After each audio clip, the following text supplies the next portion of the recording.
अगर कोई नियत किसी भी आए في شان حبيبه تشريفا وتعظيما وتكريما إن الله وملائكته يصلون على النبي يا أيها الذين آمنوا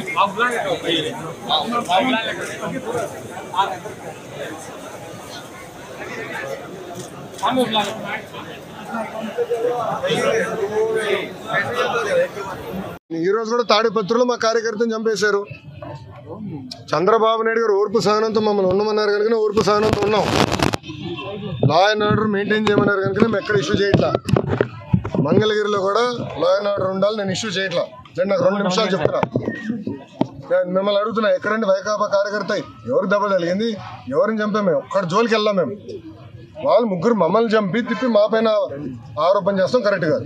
రుషికొండ ప్యాలెస్ బహిర్గతమైంది ఏంటి సార్? 500 కోట్లు ఇంకా మీరు మొత్తం చూడలే, ఇంకా చాలా ఉన్నాను. ఇంకా ముఖ్యమంత్రి గారు దానిపైన నివేదిక అడిగారు.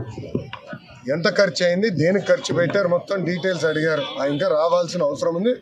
ఇదే కాదు, ఇలా చాలా కట్టినట్టున్నారు. అన్ని వివరాలు వచ్చిన తర్వాత ప్రజల ముందర పెడతాం. వాళ్ళ ఇంట్లో కూడా ఫర్నిచర్ 46 కోట్లు ఉందంట. మరి కోడెల శివప్రసాద్ గారు అదే కేసులో ఆత్మహత్య చేస్తున్నారు. అదంతా అధికారులు వాళ్ళ ప్రాసెస్ వాళ్ళు ఫాలో చేసుకుంటారు. Thank you sir. గంజాయి కేసులు గతంలో ఎక్కడికక్కడ ఆపేశారు, అంటే దొరికినట్టు పట్టుకున్నారు కానీ లోపలికి వెళ్ళలేదు. అసలు నేను గంజాయి విషయంలో కఠినంగా వ్యవహరించమని మంగళగిరి నియోజకవర్గంలో ఉన్న పోలీసు సిబ్బందికి నేను ఆదేశాలు జారీ చేశాను. మొదటి 100 రోజుల్లో గంజాయి ఫుల్ స్టాప్ పెట్టాలని నేను చెప్పాను. ప్రత్యేకంగా నేను డీజీ గారిని కలిసి, హోంమంత్రి గారిని కూడా కలిసి, నిన్న రాత్రి కూడా హోంమంత్రి అనిత గారితో కూడా మాట్లాడటం జరిగింది.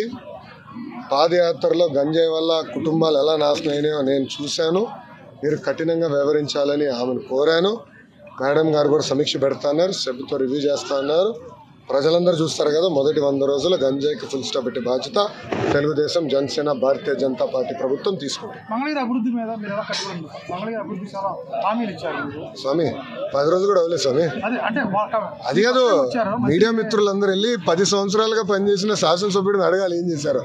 10 రోజులు అవన్నీ లోకేష్ అడిగితే ఎట్లా ఉంటుంది స్వామి? నాకు 5 సంవత్సరాలు గెలిపించారు. ఫస్ట్ భూములు దశాబ్దాలుగా ప్రజలు నివసిస్తున్న భూములను రెగ్యులరైజ్ చేసి శాశ్వత భూ హక్కు కల్పించాలి మొదటిగా నేను హామీ ఇచ్చా. దానికి కట్టుబడినా. డ్రైనేజు, రోడ్లు ఏర్పాటు చేయాలని గతంలో నేను హామీ ఇచ్చాను, ఏర్పాటు చేస్తాము. ఇంతేకాకుండా స్వర్ణకారులకి ఇక్కడ గోల్డ్ క్లస్టర్ ఏర్పాటు చేస్తాను, హామీ కట్టుబడినా. దాదాపు ఒక 10 కీలకమైన హామీలు ఇచ్చిన వ్యక్తి మీ లోకేష్. తప్పనిసరిగా పద్ధతి ప్రకారం చేసుకుంటూ వెళ్తాను. ఇంకా శాసనసభ్యుడిగా ఇంకా మేము ప్రమాణ స్వీకారం చేయలేదు, అది ఈ వారం జరుగుతుంది. ఇంకా నేను రివ్యూలు చేయలేదు. ఎంటీఎంసీ కానివ్వండి, ఇతర ఎనర్జీ డిపార్ట్మెంట్ కానీ, వ్యవసాయ శాఖతో కానీ